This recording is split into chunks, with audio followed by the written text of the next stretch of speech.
From socioeconomic barriers to racial bias in healthcare and wellness fields to stigma, access to mental health in communities of color is a critical issue. We started working on this before the pandemic, and we began with the issue of stigma and the story behind the Roxbury nonprofit Dee Dee's Cry. Went into the bathroom and just took everything under the bathroom sink, Comet, bleach, whatever, just mixed it all and drank it. And then after a while, I was like, wait a minute. I'm like, I don't want to do this. I made it down. Where Toy Burton failed, her 23-year-old sister Dee Dee unfortunately succeeded years prior. Dee Dee's suicide changed Toy's life forever. I was in total denial because I was like, no, like she was better, she was happy, she had just moved, you know, she had a 2-year-old son. So it hit me pretty hard because she was my big sister. And she was the person who made me feel special, you know, made me feel smart. And I wanted to be like her. Toy says Dee Dee's death sent her into a depression. 19 at the time, Toy says she started drinking and then moved to drugs. She got clean in 1986, but says it didn't make the pain she felt go away. And so they fixed my physical, but they didn't do nothing for my mental. So I went home with the same thoughts and the same me and the same hurt. And eventually, like within the years, like I said, I just started cutting myself. Because there's so much stigma around mental illness, there's a tremendous amount of barriers for folks to access mental health services. And insurance not viewing mental health conditions on par with medical conditions. According to Mental Health America in 2018, more than 58% of African American adults with serious mental illness did not receive treatment. Nearly 90% of Black and African American people over the age of 12 with substance abuse disorder did not receive treatment. Dr. Christine Crawford is a psychiatrist at Boston Medical Center. She tells me mistrust of doctors and long-held stereotypes in the Black community are serious barriers to treatment. Seeking out mental health treatment is something for the worried well. That is a luxury to be able to meet with someone once a week to talk about the emotional struggles that you're going through. Dr. Crawford says lack of representation in the mental health field also plays a role. Only 4% of therapists in the U.S. are African American. When I told my family that I was going to pursue a career in psychiatry, my mother said to me, "Oh, well, I thought you were going to be a real doctor." And so I made it my mission to go out into the community to destigmatize mental illness, to destigmatize my profession as a whole so that we can get more people into care. Toy has dedicated her life to fighting against the stigma in her community. I was looking for resources about mental health and suicide prevention. And what I noticed is that they really didn't do things in the Roxbury, Dorchester, Mattapan area to meet communities of color. Her nonprofit, Dee Dee's Cry, creates spaces where people can share their stories. And someone had asked the question, like, how'd you get 150 people to register for a mental health event? And I was like, because this is where the pain is at. The mind-body connection is also crucial to this conversation. Nearly half of all African Americans have high blood pressure and high cholesterol and obesity, but few registered dietitians are actually people of color, yet another barrier to access. I'm Crystal Haynes, Boston 25 News.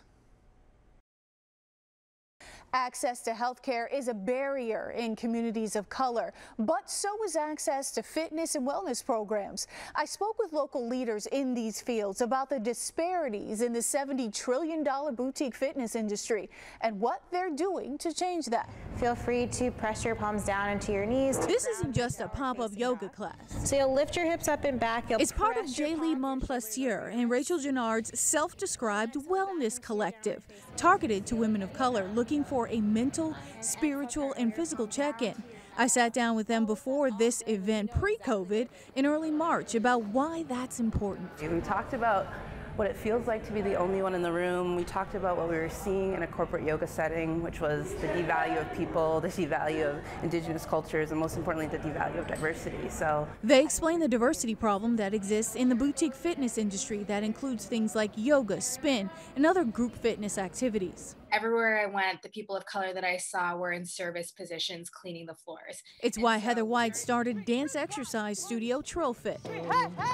Typically, we see skinny, super fit, bodybuilding white women and white men. And if you don't look like that, you feel like you can't have entry into these spaces, right? I created my own business because I didn't see anyone else like me. Money has been one of the biggest barriers to access for people of color.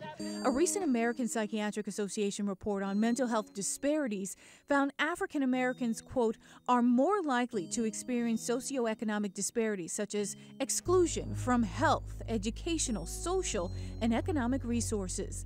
These disparities may contribute to worse mental health outcomes. Money is the biggest issue, and that's something that we try to combat with every event. We offer 2 scholarship tickets, first come, first serve. You don't need to tell us why. And of course, just stigma, and historically, Black people aren't seen as going to therapists. Researchers say access to other types of care, including medical specialists of color, leave communities vulnerable to disease. In 2018, 11.5% of Black adults in the U.S. had no form of health insurance. Obesity medicine physician Dr. Fatima Cody Stanford tells me breaking down those barriers is more important than ever before, with the coronavirus taking an especially hard toll on the mental health and the mortality of people of color.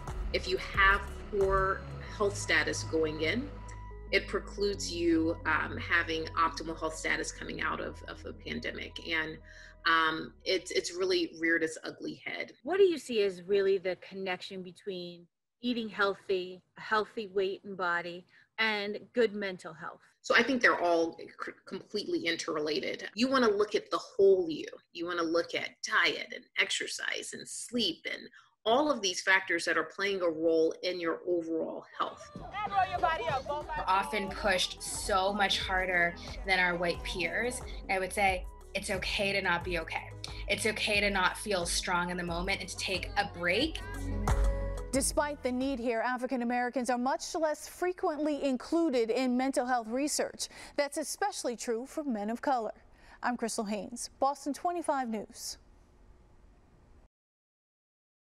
Government and private organizations studying those disparities say despite the need, African Americans are much less frequently included in research. Masculine stereotypes and racial bias make that especially true for men of color, who are often silent about their struggles. I spoke with a Boston group that's trying to move men to healing.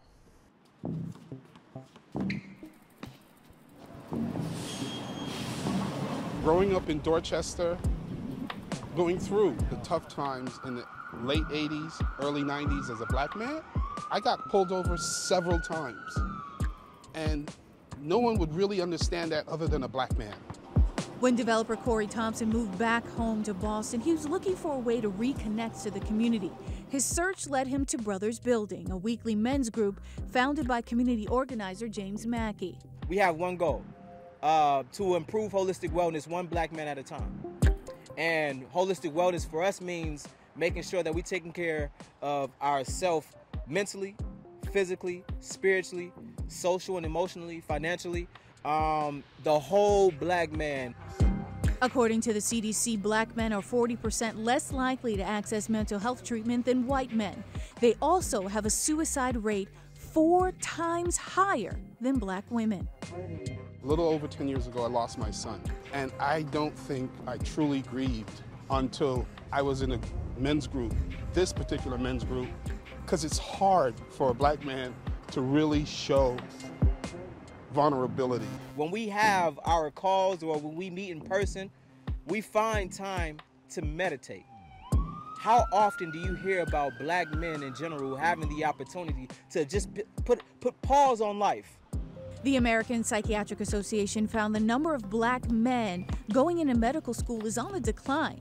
CDC data points to systemic racism contributing to poor mental and physical health outcomes for people of color.